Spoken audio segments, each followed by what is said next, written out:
বিসমিল্লাহির রহমানির রহিম। সম্মানিত প্রিয় সুধী, আসসালামু আলাইকুম। আমি ৭ দিন ৮ দিন আগে এই গাছ থেকে পেঁপে ছিঁড়ছিলাম। মানে এই পুরান গাছ থেকেই পেঁপে ছিঁড়ছিলাম। এখন দেখেন ৭ দিন ৮ দিন পর আবার কত পেঁপে, একদম কত সুন্দরভাবে পেঁপেগুলা মসৃণ হইছে, বড় হইছে। মাশাআল্লাহ, আলহামদুলিল্লাহ। তো আজকে আবার পেঁপেগুলা ছিঁড়বো। তো আমি চিন্তা করলাম ছিঁড়ার আগে একটু ভিডিও করে আপনাদের সামনে তুলে ধরি। তো দেখেন এই যে এই পেঁপের গাছটা, এই পেঁপের গাছটাতে দেখেন কত বড় বড় পেঁপে হইছে। এই যে এইটা পেঁপের গাছে দেখেন আল্লাহর রহমতে কত সুন্দর পেঁপের কোয়ালিটি, পেঁপের সাইজ। এই যে একটা গাছ অনেক উপরে দেখেন, অনেক সুন্দর পেঁপে হয়েছে। এই দেখেন, এই যে দেখেন কত বড় বড় পেঁপে।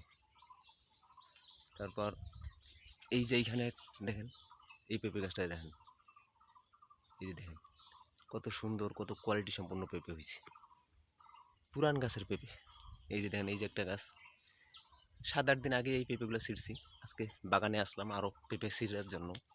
তো আল্লাহ পাকের রহমত থাকলে সব ক্ষেত্রে আল্লাহ পাক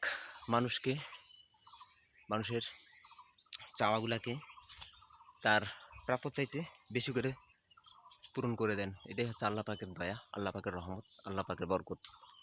তো আমি আর বেশি কিছু কথা বলতেছি না। আপনাদের সকলের সুস্বাস্থ্য কামনা করে আমি আমার এই ইনফরমেটিভ ভিডিওগুলো আপনাদের সামনে পেশ করতেছি। আপনারা দেখবেন এবং যারা বেকার আছেন তারা এগুলো দেখে, এই ভিডিওগুলো দেখে উৎসাহিত হয়। আপনারাও চেষ্টা করবেন। আপনাদের সকলের সুস্বাস্থ্য কামনা করে আমি আমার সংক্ষিপ্ত ভিডিওকে শেষ করতেছি। আল্লাহ হাফেজ।